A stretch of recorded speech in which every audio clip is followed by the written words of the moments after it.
গরিব হোক বা ধনী, সবারই টাকার প্রয়োজন। টাকা ছাড়া জীবন যাপন করা খুবই মুশকিল।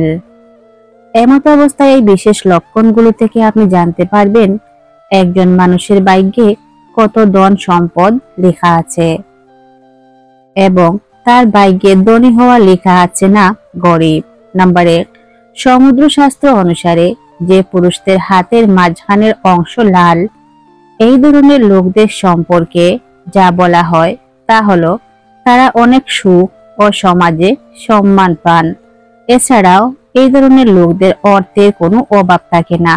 মন দিয়ে পরিশ্রম করলে খুব তাড়াতাড়ি তারা ধনী হতে পারে, কারণ তাদের সামান্য অলসতা তাদের ভাগ্যকে উজ্জ্বল হতে বাধা দেয়। তারা যদি তাদের জীবনে সফল হতে চায় তবে তাদের অলসতা নিয়ন্ত্রণ করতে হবে। নাম্বার 2, যে পুরুষদের পায়ের পাতা নরম এবং যাদের পায়ে গাম হয়, এই ধরনের পুরুষরা তাদের জীবনে সব ধরনের আরাম ও সুযোগ সুবিধা পাবেন। এই ধরনের লোকেরা খুব ভোগ বিলাসের জীবন যাপন করে, তবে এর আগে তাদের জীবনে অনেক সংগ্রাম করতে হয়। এমন পুরুষ যদি তাদের জীবনে থেমে না থেকে একটানা কাজ করে তাহলে খুব তাড়াতাড়ি সাফল্য পেতে পারে।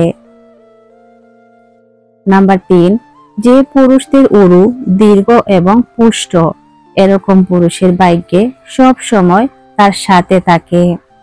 শক্তিশালী উরুর পুরুষরা শারীরিকভাবে শক্তিশালী এবং তারা তাদের জীবনে প্রচুর সম্পদ অর্জন করে, তবে কোনো কাজ করার আগে তাদের ভালো করে জেনে নেওয়া উচিত।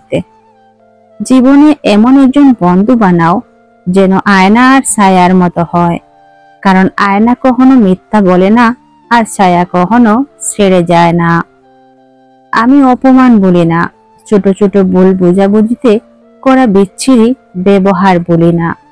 কষ্ট পাবো জেনেও যে দুঃখ আমাকে উপহার দেওয়া হয়, আমি তা সাজিয়ে রাখি অত্যন্ত যত্নে।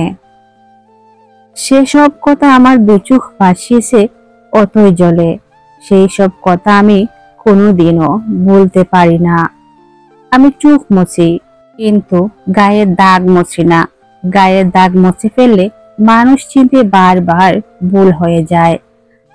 মেয়েরা বিয়ের পর সব থেকে আপন ভাবে তার স্বামীকে, কিন্তু একটা সত্যি কথা কি জানেন, সব স্বামী মেয়েদের আপন হয় না। একটু মনোমালিন্য হলেই দেখবেন সে আপনার অবস্থান বুঝিয়ে দেবে, তার জীবনে আপনার গুরুত্ব ঠিক কতটুকু।